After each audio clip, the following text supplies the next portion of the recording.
What up, guys? Welcome to the Intimacy Liberation Army.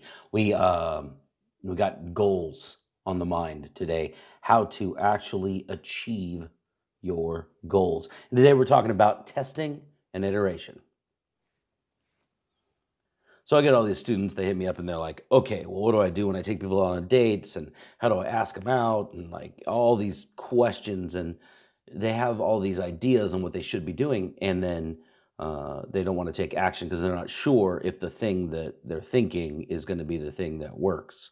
And I come from a different perspective. There's a lot of guys in the dating industry who have tried a bunch of stuff and they figured it out and they know what works and they know what doesn't. So they position themselves as like the information guru. It's like, oh, I have the line that works 84% of the time, and I have the best date strategies under my belt. So you should listen to me and buy my date course. And like that's great. I also have date strategies, and you guys will see some of that stuff from me in the future. But most of the things that you do in real life have to do with calibrating A, against your own goals, and B, seeing what the reality of the world is like, seeing what people are more likely to respond to and what is actually going to work rather than what you think is going to work in your fantasies.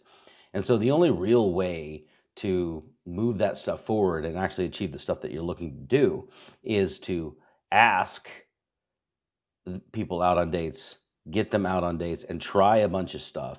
And then when that stuff works, you make it better and you try again. And as you iterate that practice, there's your results are going to be constantly getting better and better and better, and you're going to surmount a lot of the obstacles that you have come across in your dating life. It's great to model somebody else and give get good strategies and skip some of the bad ones. Yeah, sure. And like I said, I'll be releasing some videos on that stuff. But uh, in real life, you want to go out, try things, and figure out what works for you. And then when you get success, then you try that again, and then you tweak that to make it better.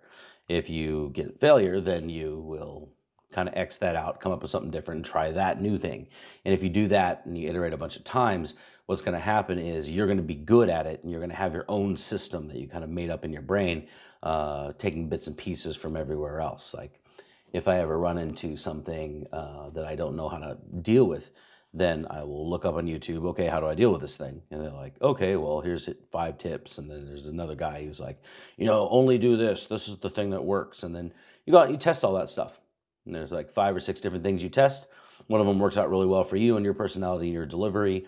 And then you put that in your toolbox, and that's what you do when you want to have high percentage results. Doesn't mean you can't try a bunch of other stuff, but you can at least fall back on something that you know works.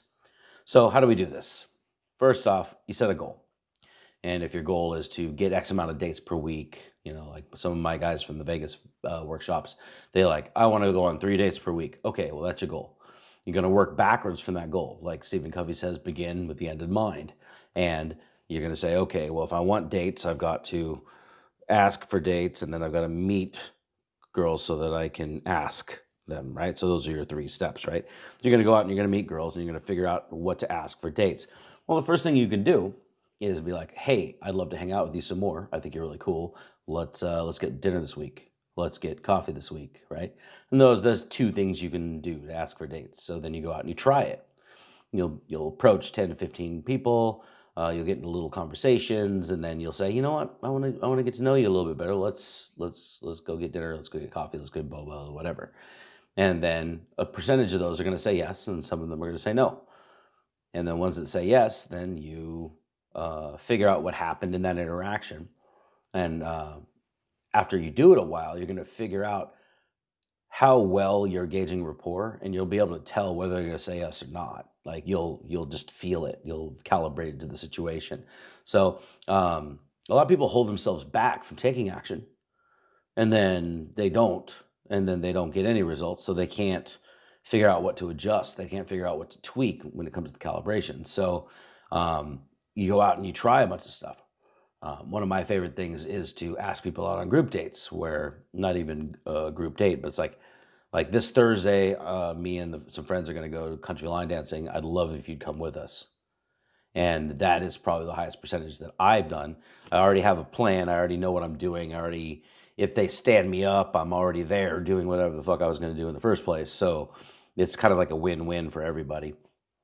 And, but I only learned that because I kept going through the motions of trying to get people to come out with me, trying to get girls to see me again. And one of the most high percentage things that works for me is already having a lifestyle and a plan, and then hyping up the event that I'm doing, and then inviting them along. And then when they show up, they get the benefit of being part of this event that I had planned, and then they want to do it again, and they want to do it again. And sometimes they become friends because we're not romantically compatible, and then they still like to build my social circle with the energy that I invited them out with. So that works really well for me. But the point is, you want to take your goal, begin with the end in mind, work backwards, and grab a couple of steps, and then go test it.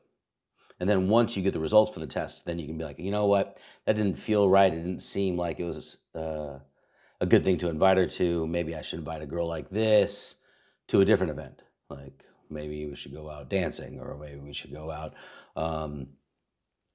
in a to go see a show or something, or whatever it is. And then you'll start being able to kind of subcategorize the people that you're talking to, and you know what they're going to bite at and what they're not. You'll know whether they're going to go with you or they're not. You'll know the things that you offered in the conversation left a decent amount of solid rapport, and they're most likely to come along with you whatever you ask them to do. You'll feel that stuff calibrated wise after you do it 30, 40, 50 times. And so the point for me, point for this video is that you shouldn't set your goals super rigid, and then if you don't have the skill sets to achieve them, right? You want to set your goals because part of the whole point of practicing dating is that you don't know what you're doing, and so you want to go out and find things that feel right for you, things that feel authentic for you. So when you set your goals, why don't you go out and test a bunch of possible solutions? And yeah, you might get shot down. Yeah, people might not want to go with you, but that type of failure is okay in the realm of you don't know how to do it yet. So you might as well go out and practice a bunch of stuff and make sure that you do know how to do it when you're on your way to go. So I had one guy from my Vegas workshop, my accountability program. He calls and he's like, blah blah blah, right? I don't, I'm getting a lot of dates with these girls that I'm not like really attracted to. They don't really fire me up.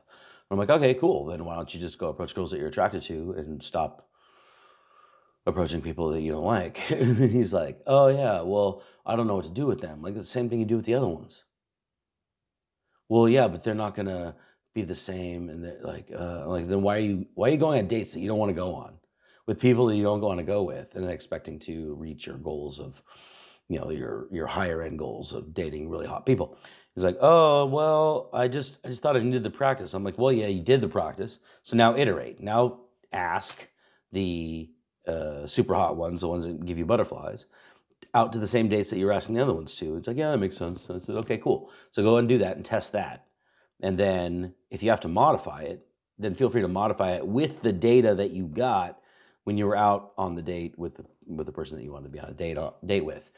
And he's like, oh, I never thought of it that way. Maybe, I can just constantly just keep growing and progressing in what I'm doing, and just it doesn't matter. If I try something and it doesn't work, then that's fine. I'll just try it again tomorrow. And yeah, that's exactly what I'm trying to tell you to do. So this episode kind of caps off the whole setting goals and getting your resolutions done and all that first of the year stuff. And I want to just kind of end it all with, once you already figured out what your goals are, you figured out whether the goals come from you or not. That was one of the episodes from like day 3 or something. And you want to make them SMART goals, give them deadlines, make them realistic and all that. Once you get to this point, then now all you have are goals and things to try. So go out and try them. And then you can modify them. They're super malleable. You can just modify them based on what actually happens in real life. And that's going to bring what reality is doing and what you think reality is doing closer to each other so that you'll be better able to predict the outcomes of the goals that you set. Thanks for joining me on this episode, the final episode for the goals setting workshop. I'm Duke DeLate for the Intimacy Liberation Army, and I will see you guys tomorrow. Until then, stay awesome.